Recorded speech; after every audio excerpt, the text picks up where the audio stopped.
Hey guys, tonight we're journeying way back beyond kings, beyond pyramids, beyond anything resembling socks, into the hush and frost of the Stone Age.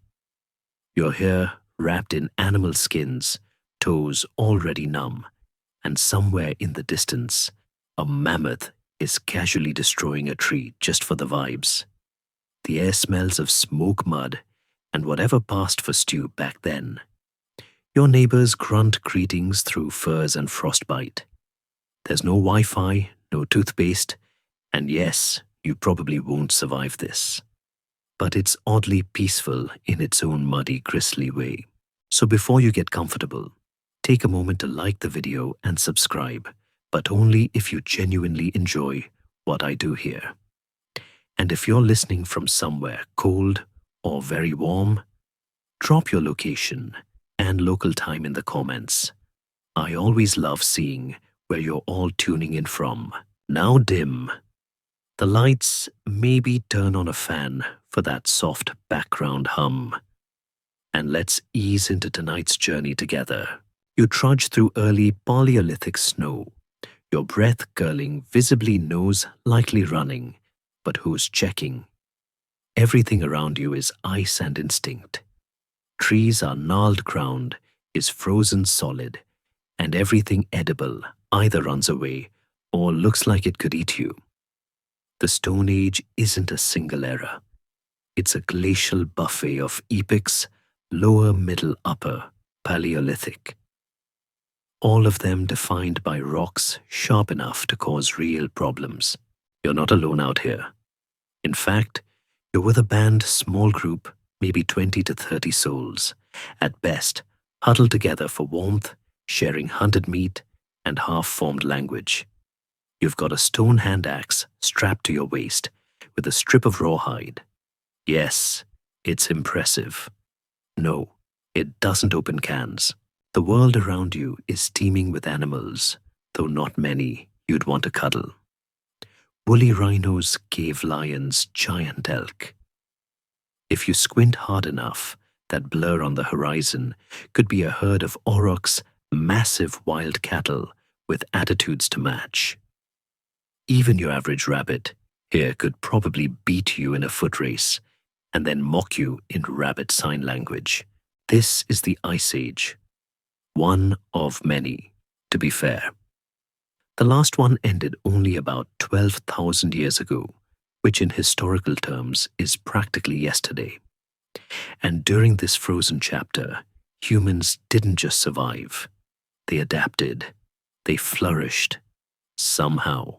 You squat near the fire, watching sparks spit upward, warming your hands and your eyebrows.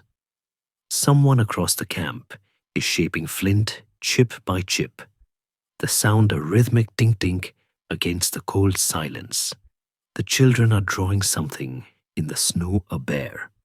Apparent hard to tell. Their fingers are numb. Even in this stark world, you start noticing little things. Someone's decorated their spear shaft with carved notches, maybe a tally, maybe a doodle. A child wears a necklace of bird bones and shells. And yes, that's technically jewelry. One early find in a Czech site showed a woman buried with mammoth ivory bangles and a fox's tooth nestled by her neck. She was either fashionable or terrifying, maybe both.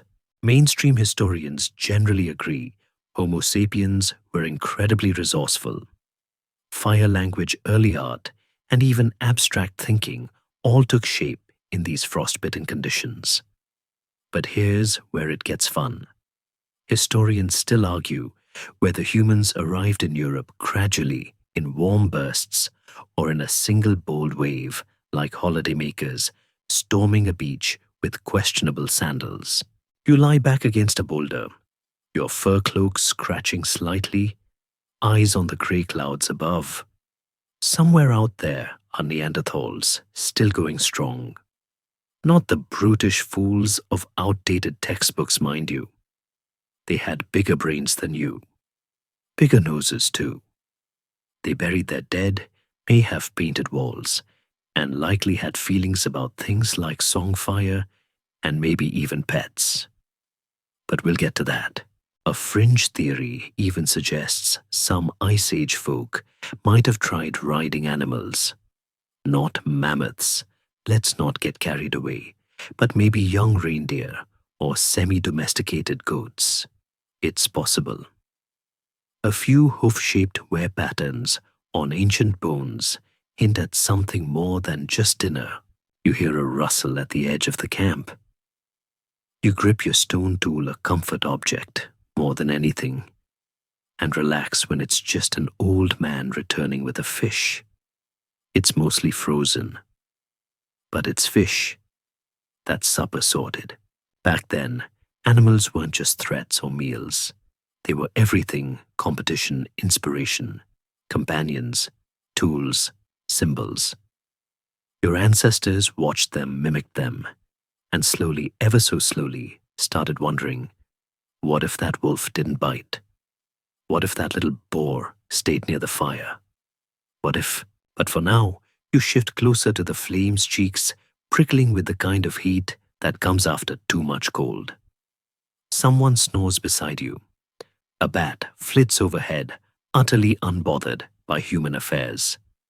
In this strange and icy cradle, human-animal bonds are beginning not as pets, not quite yet, but as something potential.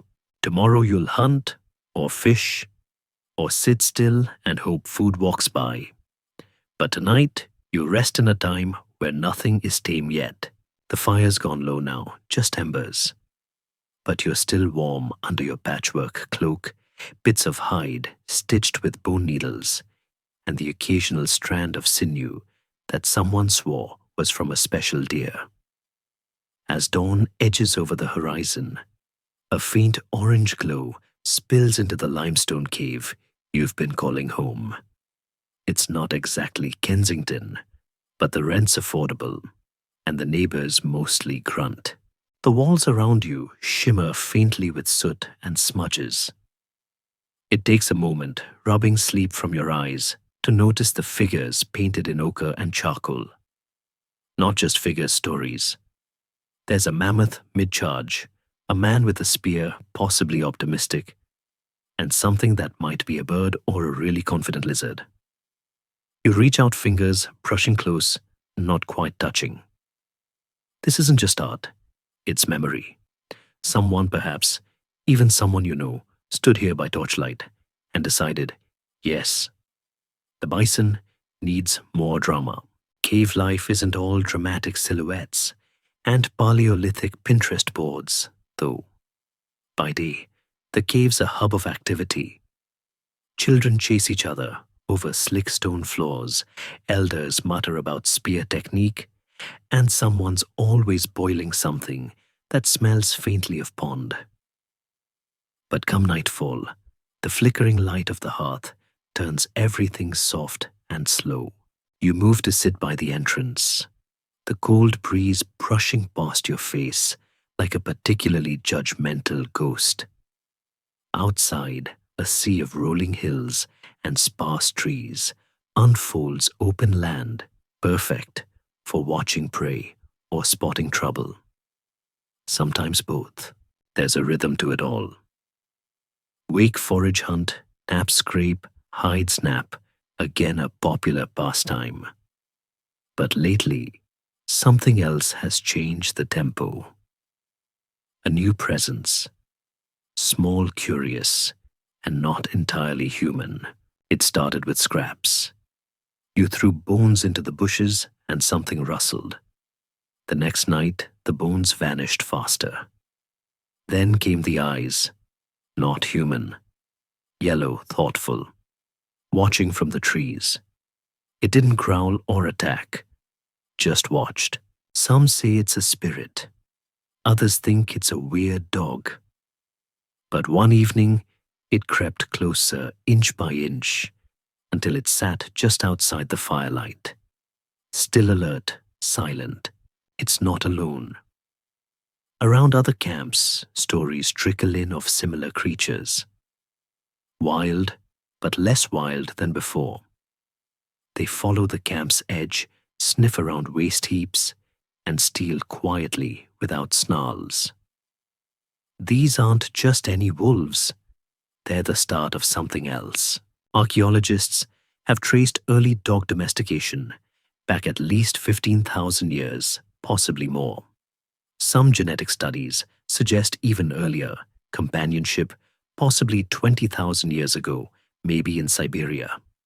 But historians still argue whether wolves attach themselves to humans for food, or whether humans deliberately raised pups as fuzzy security systems.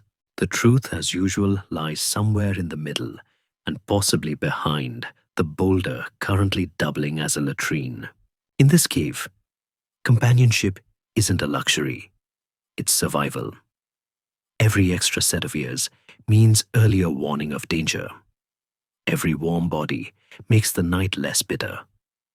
So when one of the bolder creatures, a gangly grey-furred, not quite wolf, settles near the fire and doesn't leave you, let it stay.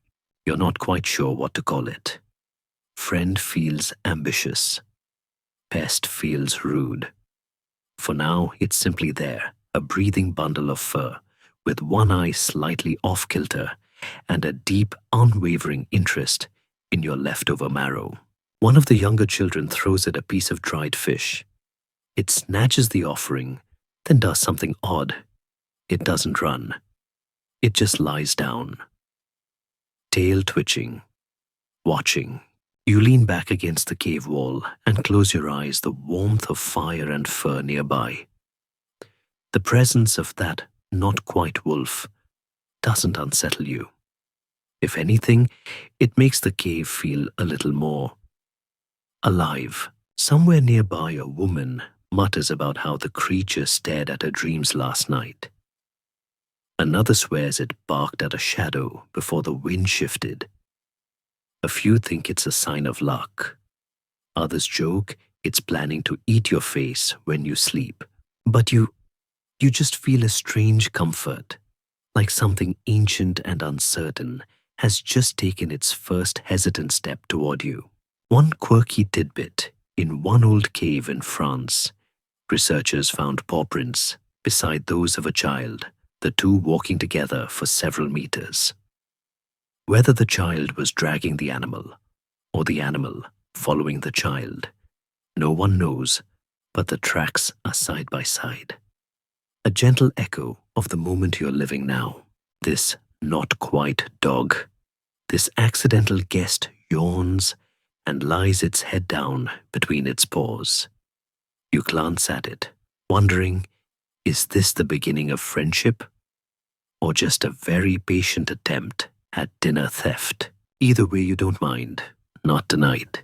The creature's still there in the morning. You blink the frost from your eyelashes and spot it curled up near the embers, head resting on its outstretched paws. One ear flicks as you stir, but it doesn't bolt.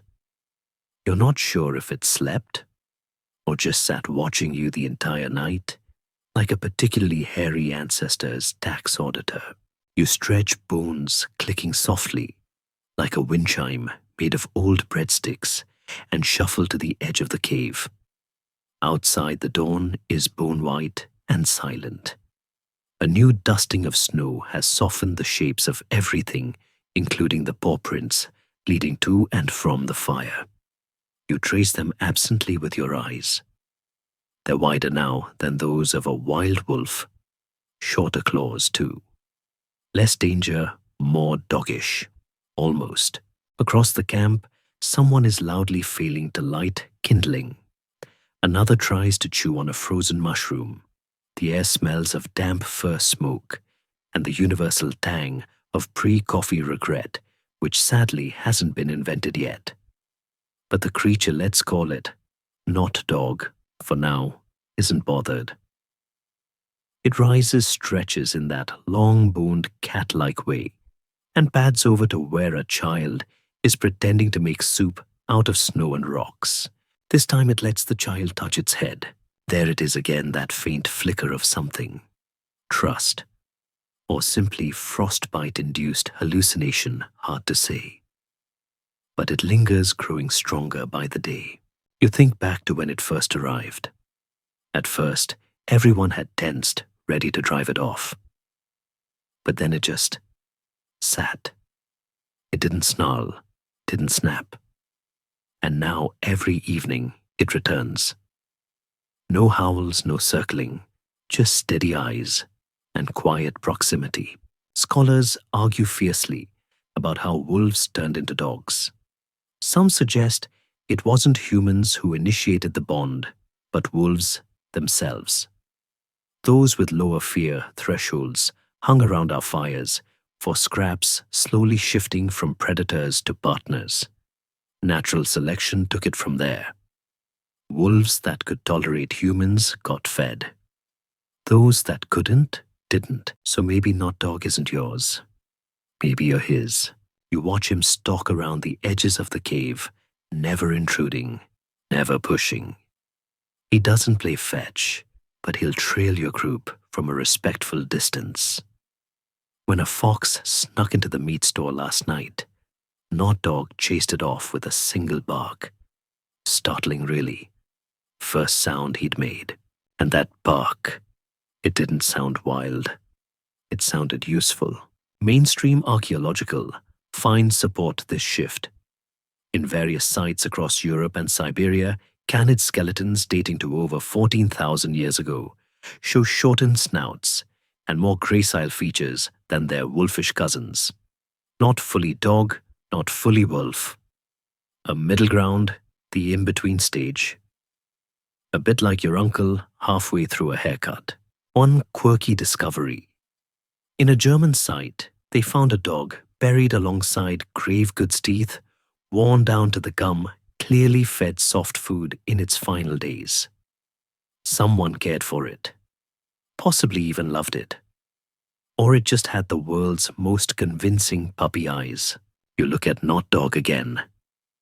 He's watching you now, head tilted just slightly, like he's trying to work out whether you're about to offer meat or fall over. Fair guesses both. Someone behind you scoffs. It'll turn feral by spring, they mutter.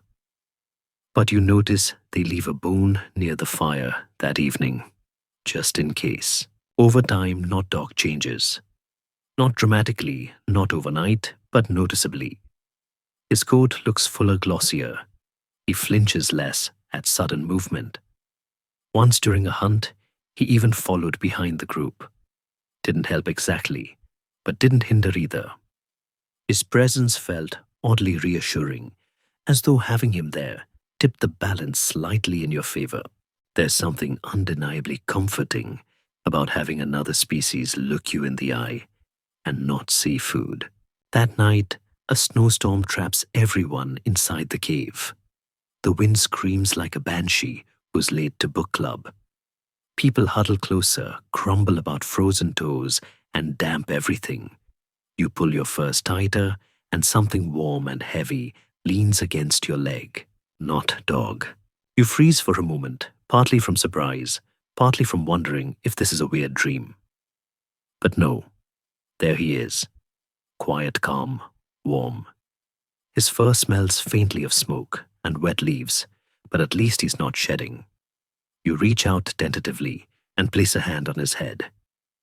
He sighs, not growls, not barks, just sighs. Outside the storm howls. Inside something ancient and soft stirs something new. A thread between species woven not through dominance, but through something gentler. Patience, proximity, and leftover stew. Tomorrow you'll rise and do it all again.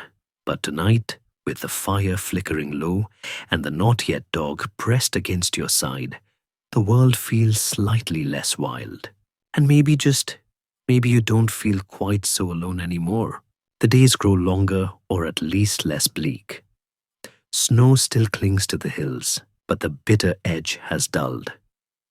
You can now walk outside without your nose immediately freezing into something that might shatter if flicked.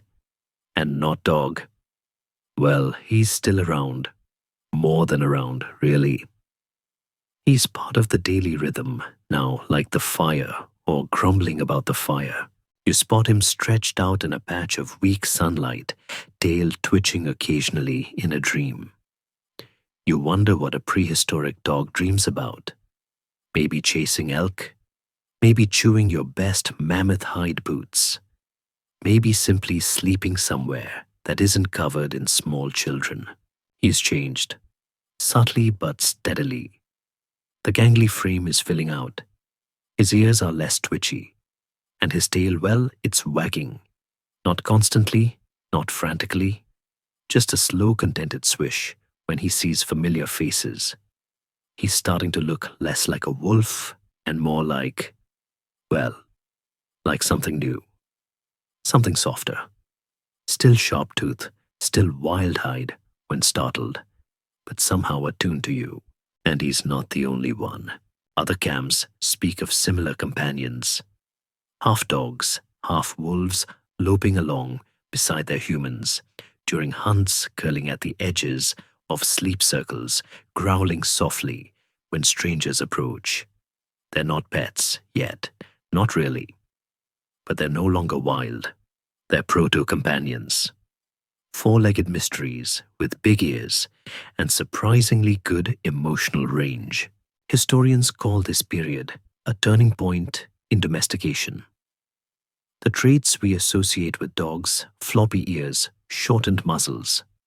Softer expressions likely emerged not through intentional breeding, but as a side effect of tameness. It's called the domestication syndrome, and it affects more than just dogs. Foxes bred for friendliness begin to look puppyish after a few generations, as one famous Soviet experiment showed. Friendliness reshapes the body. It literally softens the face. You glance at Not Dog. His eyes close slowly, one ear flicking, as if he knows you're staring and wants you to stop, but also maybe doesn't mind too much. Your group has started adapting too. Bones are now thrown to a specific spot, Not Dog's spot. When the children drop food, it's with a sideways glance to make sure their furred friend is watching. Someone even carved a small figure from antler-squat body, pointy ears, stubby tail. It doesn't look like a wolf. You know what it looks like? Not Dog isn't just surviving. He's integrating. You remember, as if in a dream, one of the elders telling a tale about a man who owed his life to a creature like this, warned of danger by a bark just in time to avoid a falling branch or a silent predator. Whether it happened or not is beside the point. The tale is passed on. It sticks. You start to wonder if one day these creatures will have names. Proper names. Not just that one with the ear or the grumpy tail. Names spoken fondly. Names you'd call into the forest at dusk and expect an answer. Maybe even names whispered into graves. Mainstream archaeology supports the idea that this bond predates agriculture. Long before farms, before cities, before the wheel, there was this humans and dogs evolving side by side. Not because they had to, but because somehow, improbably, it worked. Of course, historians still argue whether these animals were really pets, or more like tolerated freeloaders with unusually high cuddle value. But the evidence, the burial sites, the wear on their teeth, the artwork suggests emotional bonds were there. You don't feed someone through a toothless old age unless there's a little love behind it, or guilt. Possibly both. One curious example comes from a site in northern Israel, a woman buried cradling a puppy, one hand resting on its body. The burial is over 12,000 years old. The pup had been deliberately placed, possibly as a companion for the afterlife, or simply as something too precious to part from. You glance at Not Dog again. He's rolled onto his back, now legs in the air, tongue poking slightly from his mouth. Not exactly fearsome, but undeniably endearing. The other day during a hunt, he let out a series of short yips, not loud, not frantic, but enough to redirect your attention. A wild boar upwind. You hadn't seen it. He had. You brought back meat that night, more than usual. He got the first bone. As you clean tools beside the fire, Not Dog settles at your side. You don't look at him, but you feel the warmth, the familiarity, the odd comfort of a creature who chooses to be near you, not out of obligation, but simply because it's become part of the story. A story still unfolding. A story with muddy paw prints, gentle eyes, and ears that flick at every crunch in the snow. Another morning, another clumsy hunt, involving far too much slipping on frost-slicked rocks and an unsettling amount of boar-related disappointment. You return with a bruised knee, one angry beetroot, and a pine cone someone swears is medicinal. But not Dog. He trots back with what looks like the leg of something formerly edible, and now delightfully crunchy. He's wagging, which feels uncalled for. You're not jealous, just observant. That evening, as the fire crackles and people argue gently about whether moss makes a good pillow spoiler, it does not. You start to notice something about Not Dog. It's not just the tail wagging. It's not even the way he started sneezing at the smoke like everyone else with a long-suffering sigh. It's how other animals now seem to behave around him. The rats, for one, are much less bold.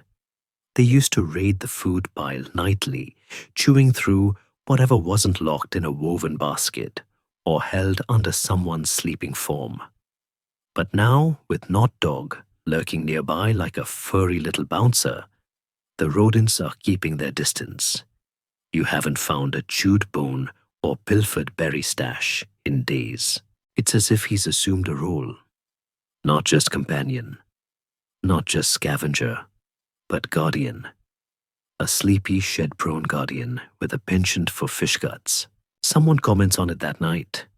Doesn't bark much, the woman next to you murmurs, but when he does, things shut up and run. You nod. She's right. And it's not just rats. Last week, a shadow moved at the edge of camp, long silent, likely feline. But Not Dog raised his head, let out one sharp guttural sound, and the thing vanished. Like smoke. You barely had time to notice before it was gone. He doesn't growl for no reason. Doesn't chase every rustle.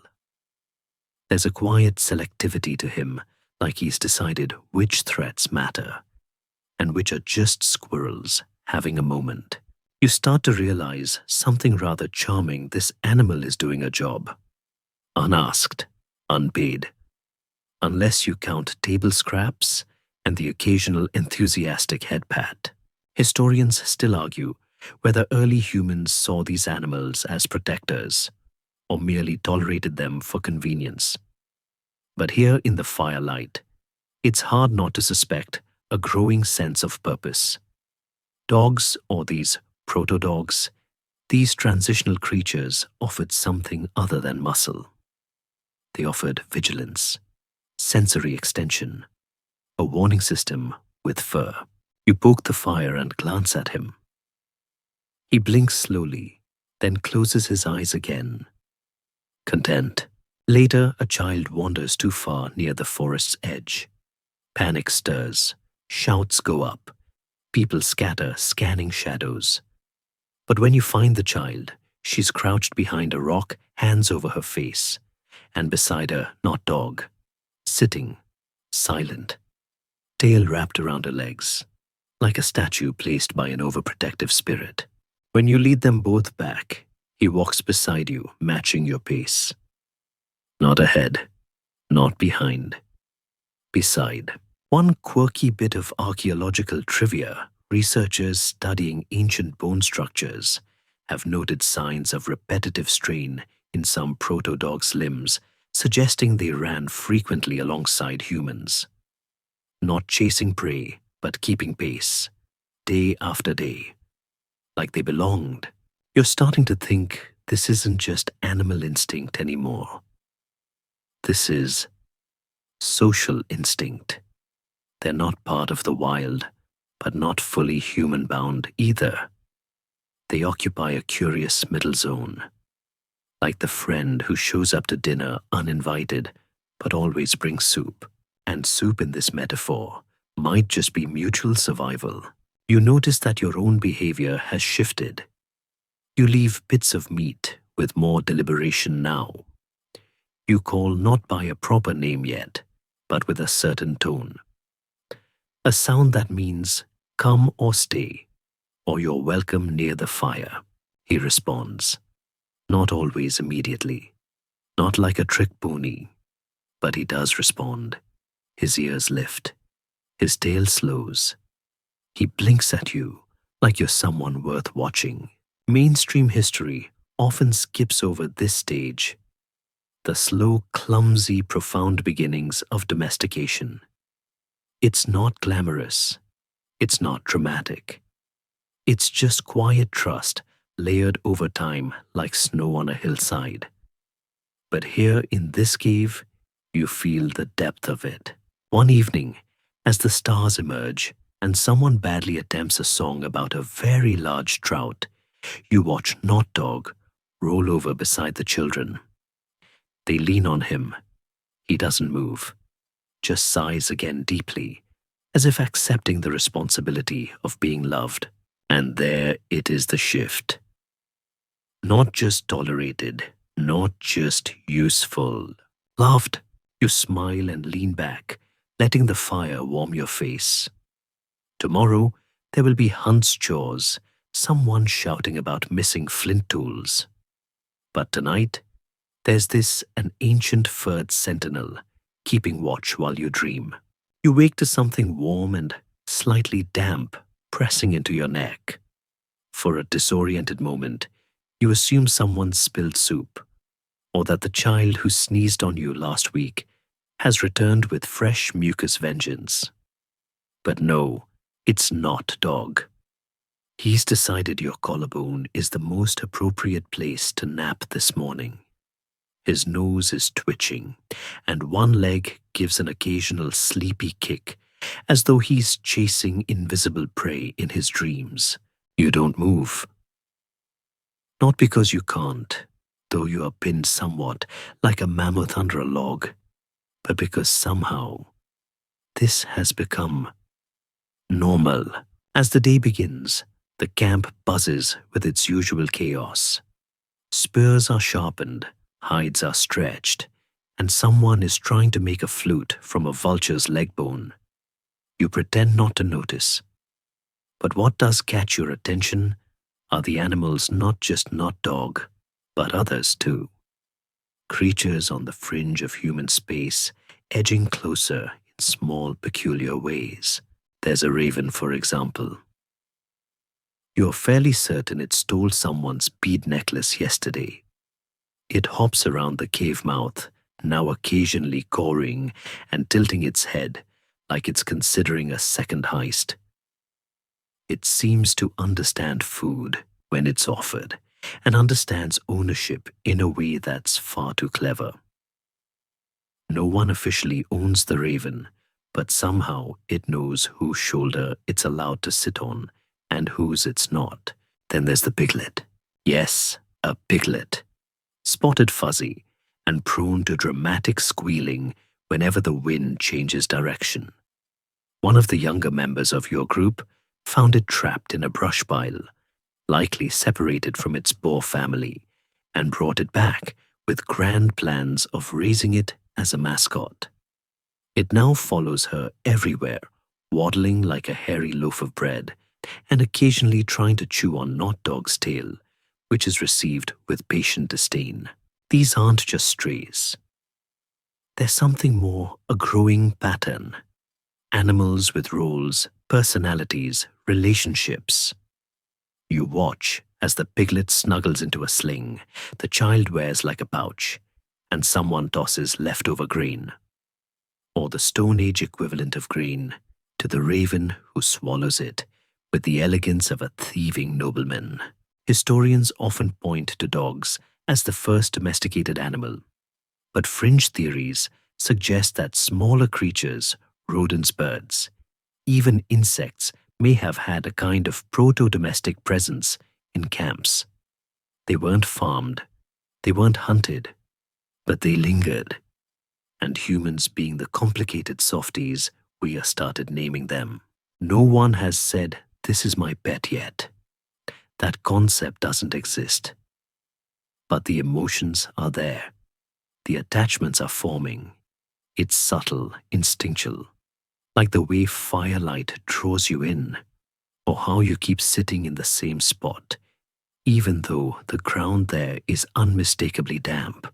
One woman in the group has taken a liking to hedgehogs. She feeds one every evening with bits of mashed root and dried fruit, placing the meal gently on a flat stone just outside her sleeping area. The creature waddles out of the underbrush like clockwork, sniffs the offering, and tucks in. Once she whispered to it for several minutes. You didn't catch the words, but they were soft, rhythmic, like singing to a child or bargaining with a mushroom. Scholars still debate whether such relationships were intentional or incidental. Did early humans decide to keep these animals around? Or did familiarity breed affection until affection became something deeper? You sit beside the fire, watching the piglet try to climb Not Dog's back. He allows it for a few seconds before gently shifting so it slides off like a misbehaving pudding. No growl, no snap, just a long-suffering look. He's learning patience, an alarmingly human trait. One quirky tidbit. There's evidence from a site in Ukraine of mammoth bone huts with fox skulls placed carefully at the entrances. Whether for spiritual reasons, pest control, or a quiet form of companionship, no one knows. But someone went to the effort of keeping those bones safe. There was significance there, perhaps. Fondness, perhaps, or perhaps both. You think about how quickly the line between wild and familiar can blur. One moment, it's survival. The next, it's shared space. Then it's shared affection. And suddenly, your world isn't just filled with other humans. It's crowded with other lives that respond to your presence, follow your movements, and seem to understand your moods. This changes things. It softens you slightly. It pulls your awareness outward. You begin to see the world, not just in terms of threats and tools, but in the quiet, living connections that settle around you like leaves in a gentle wind. As twilight sets in, the fire crackles once more. The raven takes its usual perch above the entrance. The piglet snores from its sling. The hedgehog eats its dinner under a watchful gaze. And Not Dog, faithful, unpredictable Not Dog, settles against your side with a sigh that could almost be mistaken for contentment. You close your eyes, surrounded not just by people, but by a curious, evolving cast of creatures who somehow have become part of the family. You sit cross-legged by the fire, chewing on something leathery and ambiguously edible. It might be dried fish, it might be bark. Honestly, at this point, you're not inclined to question it. Across from you, Not Dog is engaged in his usual evening ritual. Dramatic sighs, casual side eyes at your dinner, and a posture that communicates both "I'm starving" and "but I'm too proud to beg." So you tear off a piece, toss it over. He catches it midair with a satisfying chomp, and then infuriatingly walks 3 paces away to eat it in solitude. Typical. You've begun to notice these little negotiations happening all around you. Humans and animals coexisting not just in space, but in rhythm. It's no longer just about food or warmth or even utility. There's something deeper settling into your bones, but it's not always simple. Yesterday, Not Dog refused to follow you out on a foraging walk, just sat there blinking. You waved, grunted, even tried that whistle. You still can't quite get right. Nothing. He stared at you as if to say, "Not today, Susan." Your name's not Susan, but he seems like the type who'd use it sarcastically. Then again, later that night, he barked at something lurking near the meat pit, a low, guttural sound that sent chills down your spine. You didn't see what it was, but you heard it skitter away. So what gives loyalty instinct? Or is it just that sometimes even the most ancient of proto-dogs has off days? Historians still argue whether the animals that stayed were truly bonded or simply opportunists. Were they companions or just very successful freeloaders? Did they protect humans out of affection or simply because their food source depended on it? It's a fair question. After all, Not Dog shows no interest in helping you with your chores. He's yet to assist in hide scraping or bone sharpening. But he does seem to know when you're sad. When you sat alone after an argument about whether those berries were poisonous, they were. He nestled beside you, silent and still.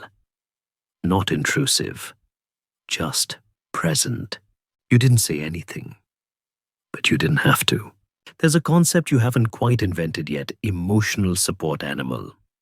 But here in this cave, filled with smoke and snoring and the occasional raven droppings, the idea is quietly coming to life.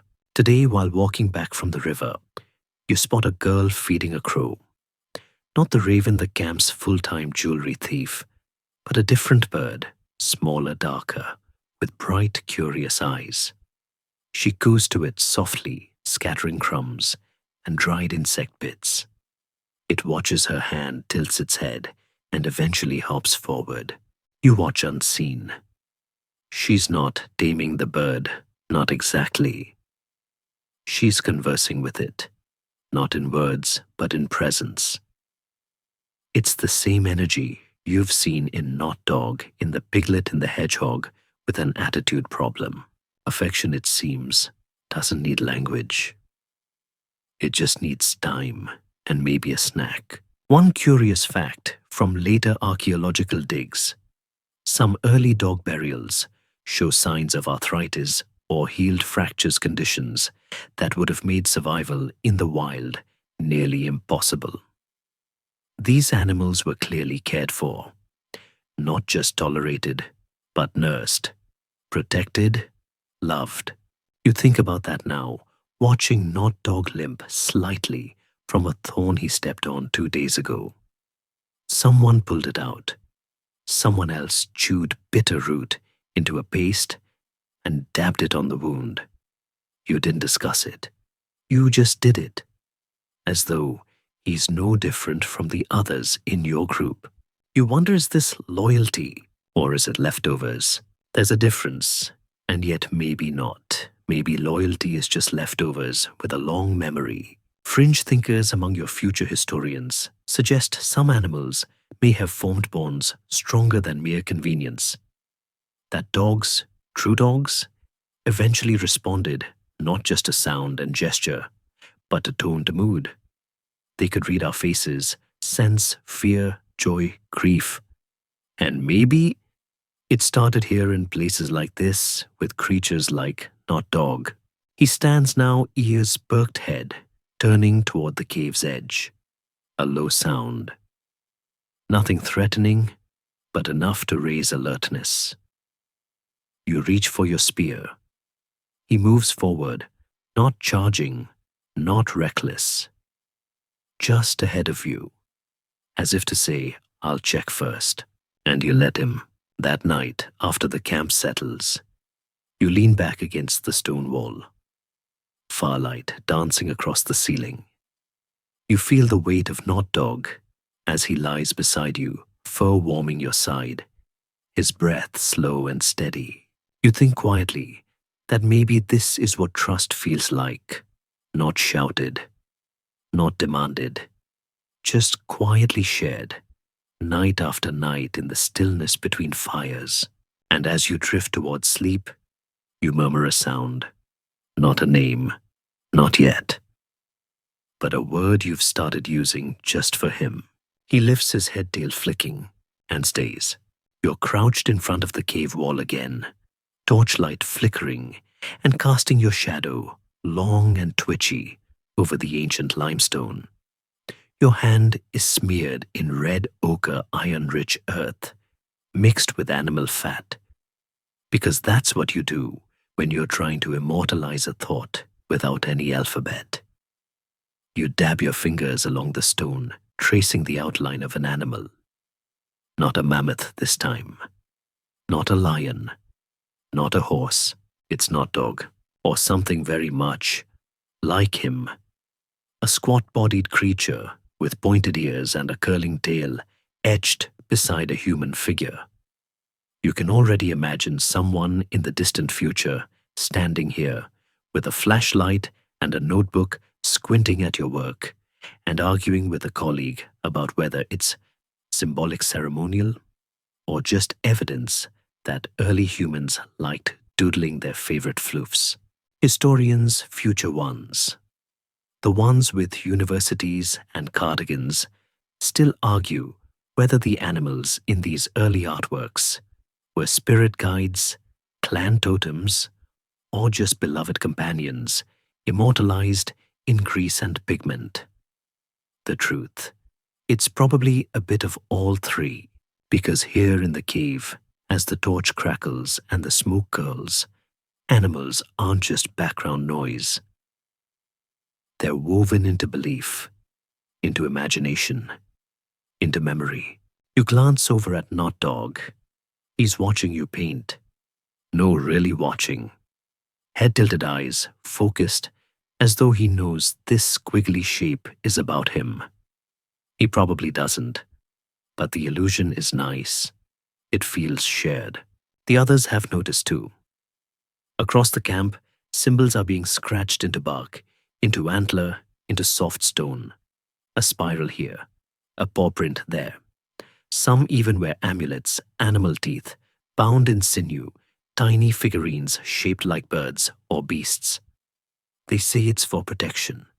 Some whisper that it honors the spirit of the creature. Others claim it helps you dream more clearly. You of course suspect it's also a bit of early accessorizing.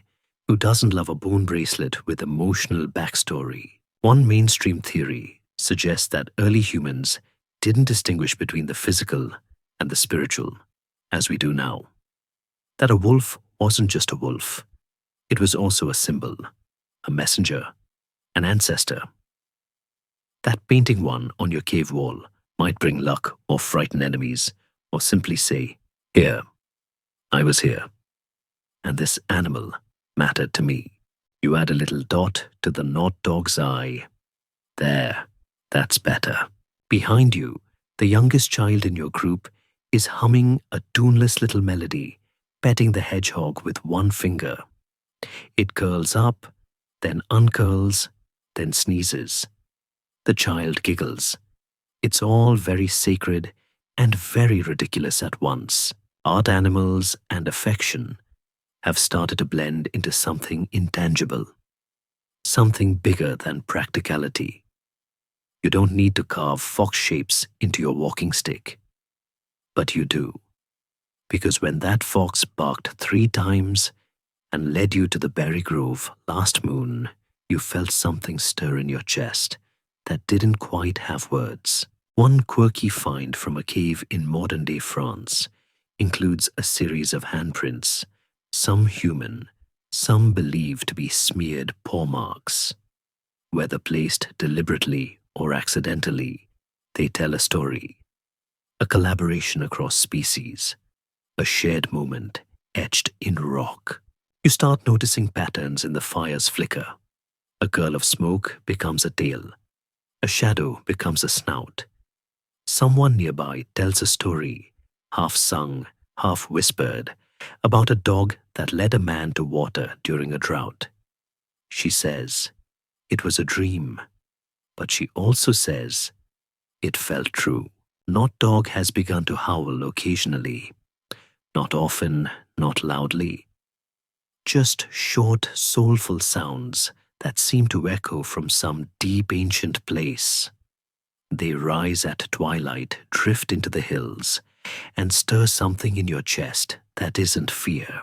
You howl back once, just once. He blinks at you, doesn't leave. Later, while sorting through the day's finds, flint shards, bone slivers, a particularly aggressive beetle, you come across a carved object. Tiny, smooth, it fits in your palm. A small dog figure, barely the size of a nut. Someone's gone to the trouble of shaping its ears, its tail, even a bit of its mouth, open in what could almost be a grin. You show it around. No one claims it, but everyone smiles when they see it. One person presses it to their forehead. Another tucks it into a pouch with quiet reverence. It ends up on the cave's central shelf, a place usually reserved for useful things spearheads, cord medicinal roots. Now it shares space with the sacred. Art isn't just survival. It's memory. It's meaning. And these creatures, these not quite wild companions, they've earned their place in that meaning. As the night deepens and the fire dies down, you lie beside, not dog, the flickering shapes of painted animals dancing above you. They trot beside hunters, leap over flames, curl up beside sleeping figures, just like he does now. And you wonder, as sleep creeps in, what stories will be told about you and him, when all that's left are the shapes on the wall. It begins with the scent. You're following a trail, not quite a hunt, more of a hopeful forage, when your nose picks up the unmistakable blend of wet soil, old smoke, and something faintly sweet. Flowers, maybe, or something gone gently moldy. You nudge a fern aside, and there it is, a small mound of stones, neatly placed with a scattering of feathers and carved bone beads on top. Not a cache, not a fire pit, not rubbish, a grave. And it's not just human. You kneel, inspecting gently, respectfully. The bones are old, but recognizable limb proportions that don't quite match a wolf. A skull shape just a touch too short-muzzled, too soft-eyed. You've seen this before. In life, it's a dog. Or close enough. Next to it lies a human skeleton, tucked on its side, knees drawn up, arms folded, and nestled close against its chest as if the two fell asleep in the snow and never woke, is the animal. Their backs curve in the same direction. The dog's skull rests where a hand might have been. You stare at them for a long time. There's a weight in your chest, not sorrow exactly. Something older, something quiet, like remembering the face of someone from a dream. You don't disturb the sight. You place one more feather gently atop the stones and walk away. Later that evening, you share what you saw. No one laughs, no one questions. They just nod. One person murmurs a word you don't quite recognize, an old one used only in songs and stories.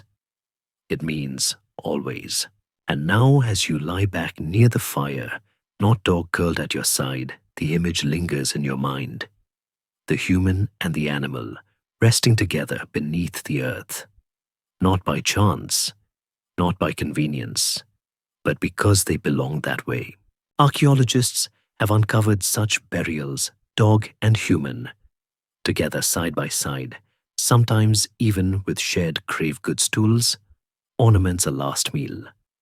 Mainstream scholarship sees these as some of the earliest signs of emotional depth in human-animal relationships. The presence of ceremonial items suggests intention, and intention suggests love. Historians still argue whether the animals in these graves were considered spiritual companions or family. Some believe they were guides into the afterlife, guardians to protect the soul as it crossed into whatever waited beyond. Others think they were simply too precious to part from. You shift closer to the fire. Not Dog stirs, makes a small sound, half sigh, half snore. His tail gives one sleepy wag and settles again. Earlier, a child in your group buried a crow. Not a grand ceremony, but a gentle one. She placed it in a hollow beneath a birch tree, lined the space with moss and beetle shells, and whispered a song as she covered it with soil. You asked her why. It followed me, she said. It stayed. That seems reason enough. There's something happening here, something bigger than fire and flint and food. You're no longer just living among animals. You're living with them, grieving them, remembering them. And in remembering, you're elevating them, pulling them into the sphere of the sacred. One quirky discovery comes from ancient Siberia. A dog buried with bead stools and a mammoth bone bracelet. Researchers found signs that it had been fed a soft diet. In its final days, its joints worn with age. Whoever buried it didn't just care. They honored it. You poke the fire, the wood hissing gently as it shifts. Around you, the night breathes. The stars above are sharp, cold, ancient. Somewhere in the distance, a wolf howls. Not Dog lifts his head ears, twitching, but he doesn't answer. He just listens. Then lies back down. You think of the burial again, the way the dog's spine curved so perfectly beside its human. There's something poetic about it. No grand sculpture, no golden tomb, just closeness, intimacy, a final rest shared by two beings who'd clearly shared life as well. It makes you wonder who will lie beside you one day. A friend, a child, maybe not Dog, if fate is cruel and kind in equal measure. There's no telling, but tonight at least you're here. Together, you close your eyes and let the thought carry you gently into sleep. As beside you soft breath stirs the furs and firelight dances across stone.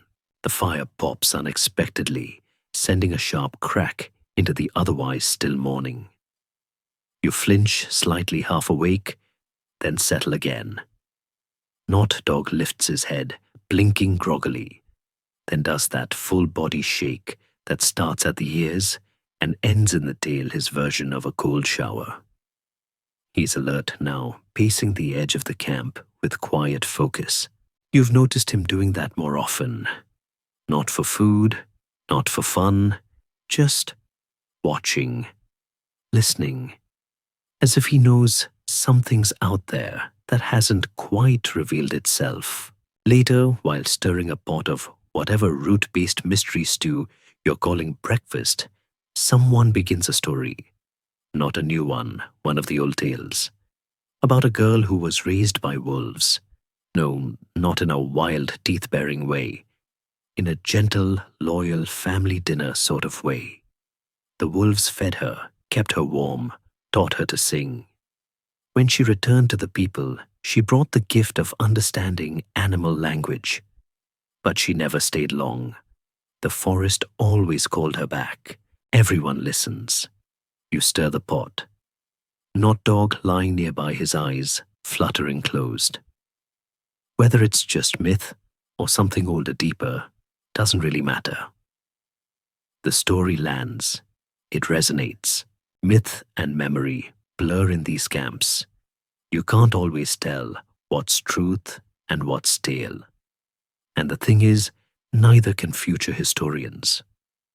They'll dig up bones and burn stones and say something happened here. But they won't hear the stories. They won't feel the quiet weight of legend passed from mouth to mouth in firelight whispers. Still, scholars try. Some have theorized that early stories about talking animals, guardian spirits, and helpful beasts are actually thinly veiled memories records of the first relationships between humans and animals that became more than just practical. Others push back. They say it's fantasy, folklore, coincidence. But as you watch, Not Dog lift his head at the exact moment someone sneezes in the dark before they've even made a sound, you wonder. Maybe he can understand something more than just tone. Maybe it's not all nonsense. One curious detail passed through generations of oral history is the tale of the stone-eyed bear, a creature said to protect hunters and lead them back from snowstorms. It always walked just out of reach. Some said it was a ghost. Others said it was simply a bear that liked people more than other bears did. You remember a time barely a season ago when a stranger approached the camp. He came quietly with a limp and a woven pouch full of carved animal figurines. He told stories too. One about a dog who jumped into fire to save a sleeping child. No one knew whether to believe him. But someone wept. That seemed enough. The traveler gave your group a carved bone, smooth and pale, shaped like a wolf with one eye closed. He said it was for protection. He said the animals listen if you speak the right way. You hung it at the cave mouth. That night, you dreamt of running on all fours through snow and mist beside a creature whose eyes matched yours. When you woke, Not Dog was curled at your feet, watching, and you felt inexplicably that he knew. Historians still argue whether these early animal tales were cultural explanations or emotional projections. Was the dog saving the child? Or had the humans started to see themselves in the dog? You glance at Not Dog. His ears flick at a passing bat. He does a slow stretch and settles again. You don't see just a pet. You see a fellow being, a creature who has shared your food, your warmth, your grief, who has stared into the same fire, walked the same frozen paths, and maybe even if no one says it aloud, understood more than expected. And it's not just dogs. The piglet now responds to a name. The raven has learned a trick drop, a pebble, get a treat. The hedgehog knows exactly which person will sneak it honey and which one tried to comb its spines, a mistake no one repeats. The animals aren't pets. They aren't tools. They're part of the story. And in time, that story becomes tradition. Tonight another tale is told. This one of a girl who drew an animal on the cave wall, and it came to life in her dreams, guiding her through danger. She carved its image into her tools, wore its shape as a pendant, and sang its name into the trees. As the fire dies down and the stars spread out across the stone-black sky, you wonder, are we dreaming the animals? Or are they dreaming us? Not Dog sighs, presses closer, and falls asleep. Either way, it's a good story. You're holding a vine. It's wet. It smells like old leaves and goat drool. And it's currently wrapped around the neck of a creature that has absolutely no interest in being led anywhere. This is your attempt, your optimistic, probably misguided attempt at domestication. The goat glares at you. You glare back. Somewhere in the background, Not Dog is watching, ears slightly tilted in that way he does when he's too polite to laugh but definitely amused. You're not alone in this experiment. Several others in the group are wrangling similar beast goats, sheep, one particularly tragic-looking reindeer with a limp and a tendency to walk in circles. The idea is simple. If you keep the food nearby, maybe you don't have to travel so far to find it. And if you can tie it up, maybe it doesn't bolt at the first sign of trouble. Maybe the result's mixed. Your goat, for instance, appears determined to return to the forest, dragging you behind like a particularly unfortunate sled. But every now and then, it pauses, chews something, looks almost thoughtful. You wonder if this is progress or just indigestion. Across the camp, someone's made a sort of pen out of branches and hope. Inside are two goats, a very offended goose, and a piglet that refuses to stay on its side of anything. The children are delighted. The adults are cautiously optimistic. The animals remain unconvinced. Historians still argue whether early domestication was deliberate or accidental. Some believe humans actively selected animals for tameness breeding generations until the wild wore off. Others suggest it was more passive animals that were naturally calmer, stuck around longer, while the feisty ones ended up as dinner. It's hard to say. What's clear is that these early efforts were clumsy, messy, and often involved someone getting headbutted by a goat. Like now, you've fallen over again. Not dog trots over and sniffs your tail, wagging slightly. The goat snorts triumphantly and begins to eat your shoe. You sigh. Still, progress is progress. Over time, the goats become less jittery. They stop bolting at shadows. One even allows a child to scratch its ears. The reindeer learns to walk in mostly straight lines. The piglet now comes when called, usually. One quirky find from an early Anatolian settlement shows signs of domesticated goats with intentionally trimmed horns. It's one of the earliest indicators of herd management, suggesting people were beginning to shape animals to their needs, and probably also beginning to argue about whose goat ate whose shoes. You watch as someone leads a sheep. Yes, it's actually cooperating towards a patch of grass near the river. The creature walks calmly, head low, stopping only to munch on a flower. It's almost pleasant. You glance at your goat. It's currently trying to climb a tree. There's still work to do, but the idea has taken root. The thought that animals aren't just something you hunt or run from or occasionally adopt when they wander into your cave and start rearranging your possessions. They can be partners, predictable, useful, even dare you say it friendly. Not dog helps, too. He herds without being asked, keeps the goats from wandering too far, growls when one tries to nibble the meat stash. He seems to understand the rhythm, now the shape of this half-domesticated life. You begin to think in terms of routine, feeding schedules, sleeping arrangements. There's less chasing, more planning. The chaos of the wild is giving way to something else order, or at least a slightly tidier kind of chaos. One afternoon, you fashion a new harness. Softer, better knots. The goat doesn't bolt. You walk together awkwardly, like two strangers learning to dance. But you walk. Later, you tell someone, "It followed me."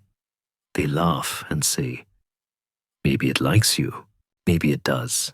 You sit by the fire that night, goat tethered nearby, not dog curled at your feet. The piglet snores somewhere under a pile of furs, and the goose is attempting to sleep upright, looking faintly annoyed at everything. You smile. Because despite the noise and the smell and the never-ending chewing, you can feel it. The shift. This is more than survival now. This is a relationship, not just with one animal, but with many, each one different, each one a small step away from wildness. It's messy, it's stubborn, it's noisy, but it's working. It's quiet here, not in the usual way. No wind rustling the ferns, no distant mammoth groans, no off-key flute practice drifting over from the other side of camp. This quiet is different, intentional, heavy, almost. You follow the others through a narrow glade, past moss-covered stones, and under the pale stretch of morning sky. Everyone walks slowly, their footsteps soft on the damp ground. You've been told you'll see something unusual, sacred. Sad, maybe. You're not quite sure what to expect. Then you arrive. It looks ordinary at first. A field edged by trees, a low hill, a scattering of stones. But as you step closer, you notice the stones are too deliberate, arranged in rows, each one balanced carefully, lovingly. Some have carvings, simple patterns, paw-like shapes, or smooth indentations, rubbed down by many touching hands. At the base of one, a faded rope toy made from sinew and reed. At another, a bowl with the ghost of something once nourishing. This, they tell you, is a place for animals, not the ones you hunt, the ones you knew. The ones who sat by the fire, carried loads, warmed feet, watched children, and eventually grew old. This is their resting ground, a prehistoric pet cemetery. Mainstream archaeology didn't discover such places until much later. Formal sites dating back 7,000 to 8,000 years in places like ancient Egypt or Mesopotamia. But fringe theorists and careful excavators are starting to find earlier signs, shallow graves with deliberate burial patterns, small grave goods, even signs of ceremony.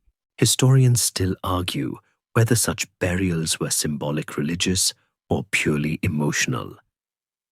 But standing here, surrounded by stone markers and silence, it feels very clear this was love. This was mourning. You crouch beside one small grave. A flat stone has been etched with a curling tail and two soft dots for eyes. Inside, you're told, are the bones of a dog, possibly old, possibly injured.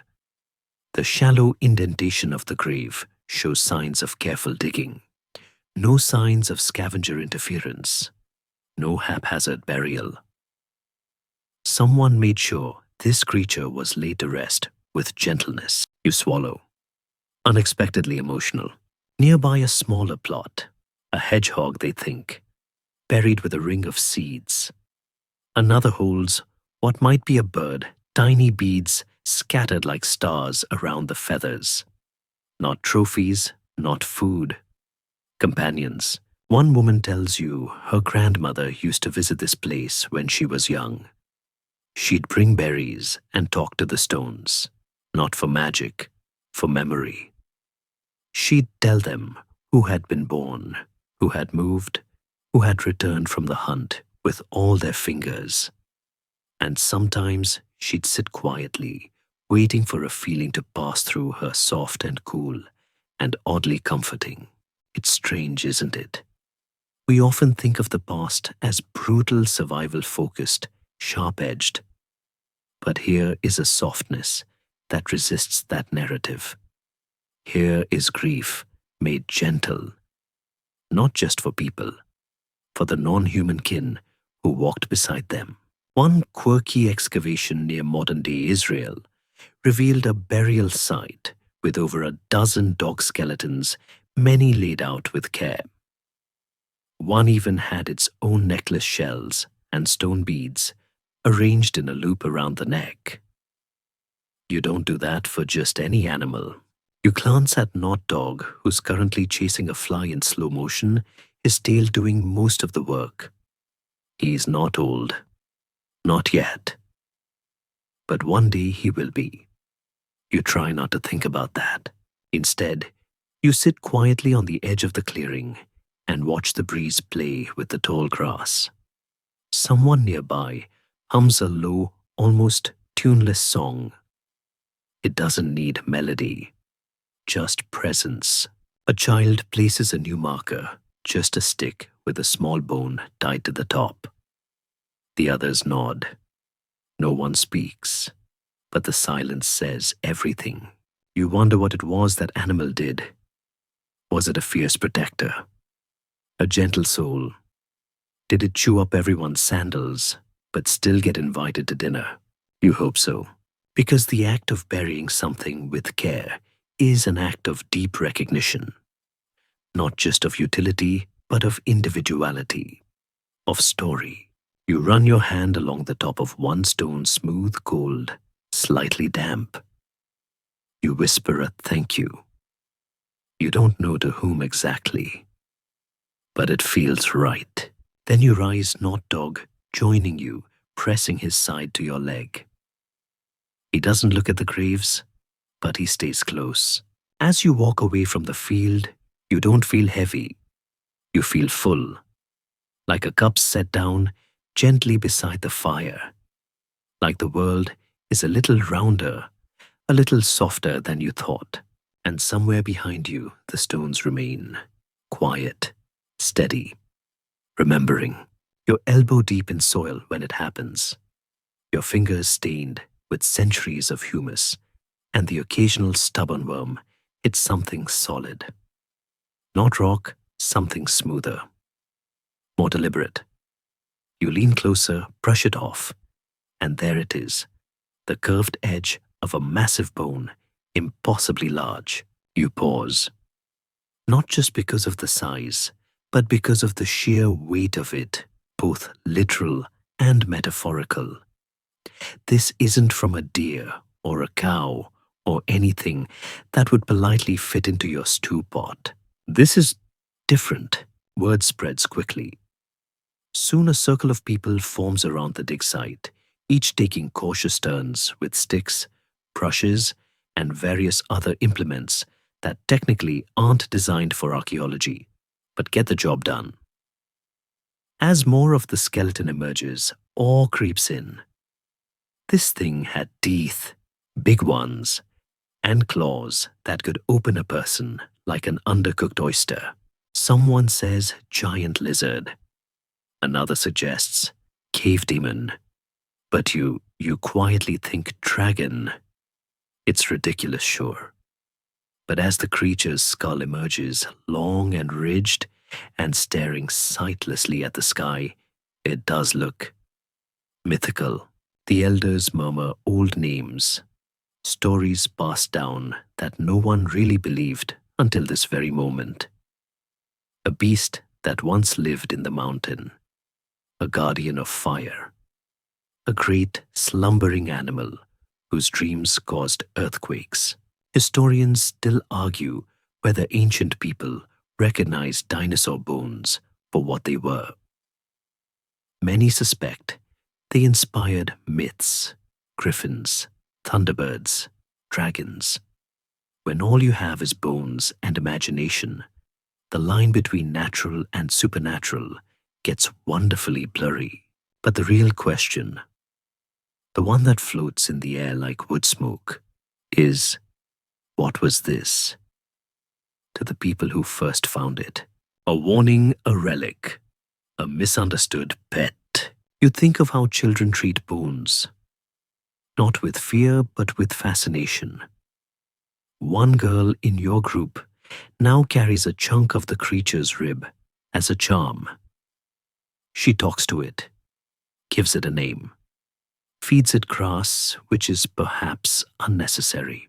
You think of Not Dog, who stood at the edge of the dig site for hours, ears flattened, tail stiff, not in fear, in alertness, like he recognized something ancient, something wrong-footed in time. One quirky tale among early tribal stories speaks of sleeping beasts of the ground animals, so large they couldn't fit into the world anymore. So the earth pulled them down to rest. Sometimes they dreamed, sometimes they woke, always they were watched. You can't help but wonder if some ancient ancestor stumbled across a skeleton like this and decided, yes, this was ours. Maybe not now, but once. There's no proof these creatures were ever kept. But in your more fanciful moments, you picture a child tying a vine around a baby monster's neck, trying to teach it to sit. It goes poorly, obviously, but the attempt is made. Your group votes to leave the bones in place. Part reverence, part superstition, part practicality. No one really wants to find out what kind of curse might be attached to disturbing a dragon's nap. Still, you visit it sometimes. Sit beside the gaping maw legs, dangling over a fossilized jaw that once could have snapped a tree. You talk to it, not because it listens, but because it makes you feel part of something older. Not dog always accompanies you. He sits close-tail, still watching the bones with a seriousness you don't often see in him. Maybe he knows they're not a threat. Maybe he just enjoys the silence. One evening as twilight settles, you and a few others leave small offerings in the beast's mouth. Berries, carved figures, a piece of smoked meat. No one speaks, but it feels right. You think again of stories, of animals so large they became gods, or animals so beloved they were mistaken for gods. It's all the same in the end. To tame a thing is to know it. To know it is to mourn it. And to mourn it is perhaps to imagine it never truly gone. You leave the clearing, not dog at your heels, the bones fading behind you like a shadow in fog. Maybe it was never a pet, but someone long ago loved it enough to remember. You've seen the cave wall 100 times. You've passed it on your way to collect water, leaned against it, while adjusting a twisted sandal, even once used its flat surface to dry a particularly muddy piece of goat. But tonight, something draws you to it. Not habit, curiosity. The firelight flickers from inside the cave, sending shadows dancing over the rock. You step closer, hand brushing the surface, like you're greeting an old friend. And then you see it. Faint, nearly lost to time and soot, but unmistakable, the figure of a human walking. And behind them, trotting in perfect step, is a dog. Not a wolf, not a vague animal shape. A dog, rounded ears, short muzzle, a tail that curves up ever so slightly. And there beneath its paws, dots meant to show motion, speed, companionship, maybe even joy. You can almost hear it. The wind at your back, the crunch of soft snow underfoot, and the quiet huff of a dog beside you. No leash, no command, just movement. Together, it stops you in your tracks. Historians often treat cave art as symbolic, ritualistic, sacred, or instructional, and certainly many paintings are. But here, this doesn't feel like worship. It feels like a memory, a preserved moment. Someone wanted to capture a feeling, not of power or fear, but of closeness. A human, a dog, walking. Mainstream scholars have noted how few cave paintings depict humans. When they do appear, it's often abstract stick figures, masks, hybrid forms. But this one is different. It's personal, grounded, real. You trace the shapes with your eyes. The human figure holds something in one hand, a staff, a spear, a leash. It's hard to say, but the posture suggests no tension, no chase, just rhythm. The dog's form is precise, not decorative, familiar, and suddenly, You remember something from weeks ago, one of the children walking down by the river, not dog, trailing behind. You'd smiled at the scene, thought it ordinary. But now you wonder if someone else saw it, too, saw it, and thought this should be remembered. A fringe theory suggests that early art was not just communication, but early storytelling, capturing scenes from life to be shared, relived. A visual lullaby, a record of the bonds that mattered. Tonight you believe that theory entirely. You sit by the wall and stare. Someone joins you, an elder, quiet and gentle-handed. They don't speak, just pass you a bit of ochre paste and a scrap of hide. You hesitate, then slowly you reach up and add something. Not a full figure, just a shape. A spiral near the dog's paw. A symbol that means return, or perhaps together. You don't know if it's right, but it feels good, solid, behind you. Not dog sits and watches. His ears twitch. He doesn't approach. But you can feel the warmth of him nearby.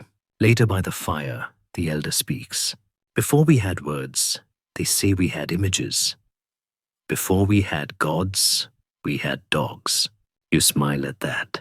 And you think of all the creatures you've known, the raven with a taste for shiny things. The goat with escape artist ambitions. The piglet who's somehow grown fat and affectionate. But not dog. He's different. He's not part of the landscape. He's part of the story. You wonder if long from now someone else will see that painting. Will they recognize the shape?